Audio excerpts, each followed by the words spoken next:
yung binya tapos yun pala hindi siya nakita. Kaya kung nakakita siya doon sa Kalabos, sa nakapagos.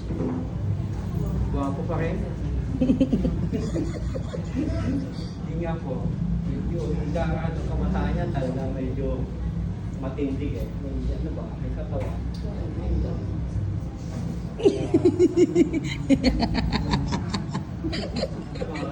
Ano po yung inuungkat ko lang po yung katotohanan. Pero sadyang ang buhay po natin ay nagsilang. Sadyang ang buhay natin ay iram lang natin sa mundo ito. Kaya kung ating iisipin, no, ay parang mahaba o maikli.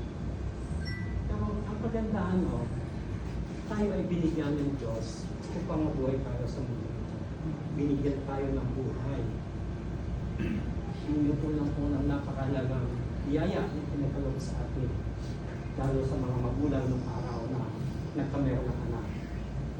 Kaya yung buhay ngayon, minsan, kung ating iisipin, saan ba natin ginagamit ang buhay natin? Maraming parang yun. Kasi kung lumalaki tayo, yung pakikipag-ugnayan natin hanggang sa tayo ay maging matatag ng pag-iisip. Ito nagkakalog sa atin ng Panginoon yung sa inyong pagmamahal. Dito yun sa atin. Lahat tayo meron yan.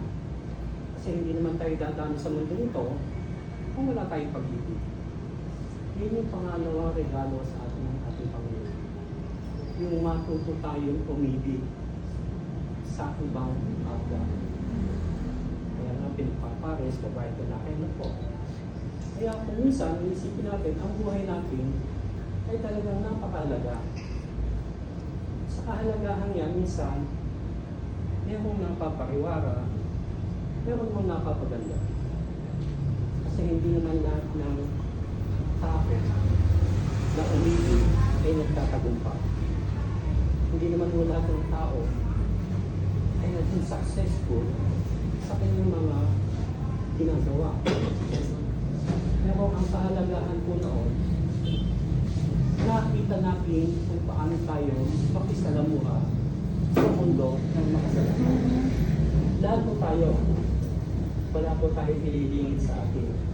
Lahat po tayo ay may hina. Meron tayong kahinaan. Yung kahinahan yan, ang nagiging tangkulan natin upang tayo ay lumapit sa ating Panginoon sa Kristo. Sa bawat pagkakamali natin, ang iniisip natin, meron Diyos. Kasi kung hindi tayo magkakamali, hindi natin maalala ang Diyos. Kung lagi tayo successful, dahil-dahil lang tayo. Kaya minsan, nangyayari na itong mga ganitong pagkakataon. Inilalapit natin siya ngayon para sa uling sandali ng katawang lupa niya dito sa mundo ito. Yun niya ay dadalhin natin siya sa cemetery. Yung cemetery yun, yung kapahingahan ng katawang lupa natin na walang hanggan. Hanggang sa tayo ay maglas at umanuli ang ating malangis dito sa lupa. Ating napakinggan ng pagbasa. Lahat tayo ay magsusunod sa Diyos.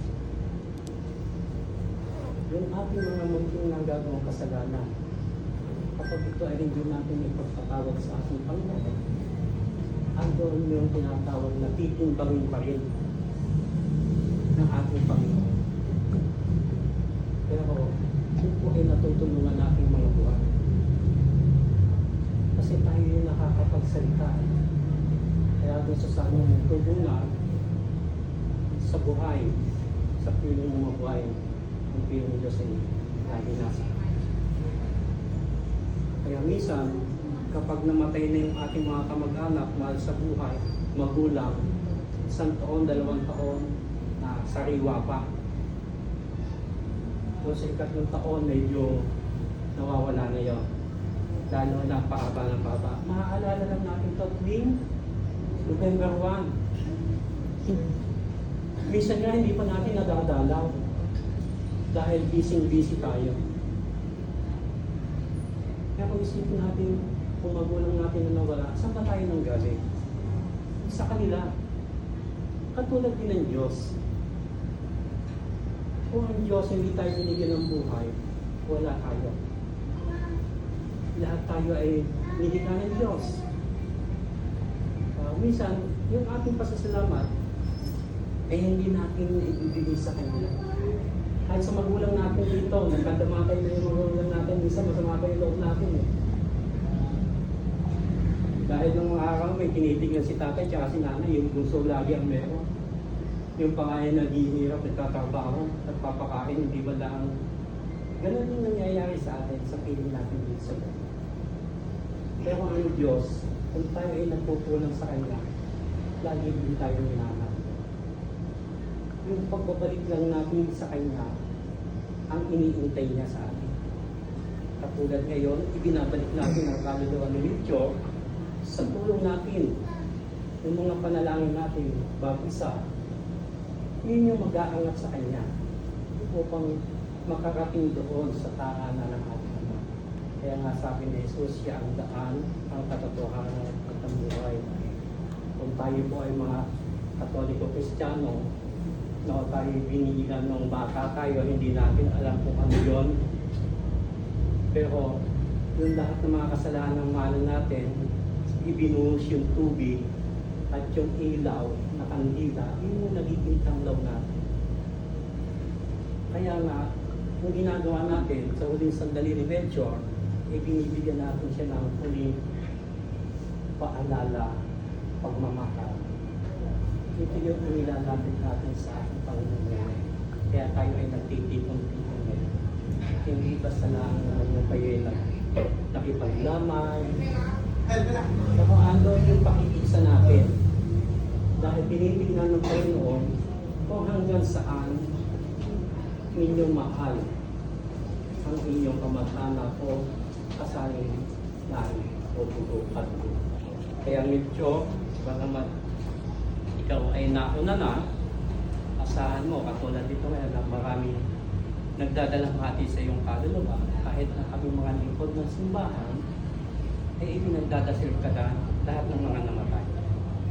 Kaya asahan mo, ang pagdakasal namin ay makakatulong sa pag-akit mo sa kalangitan. Kaya pati ang iyong mga mahal sa buhay, ay ito ay tutulungan. Sana sa paglalakbay mo ay makakarating ka agad sa tahanan ng ating Ama sa tulong ng mga panalangin ng mahal sa buhay. Amen. Tayo po'y tatayo.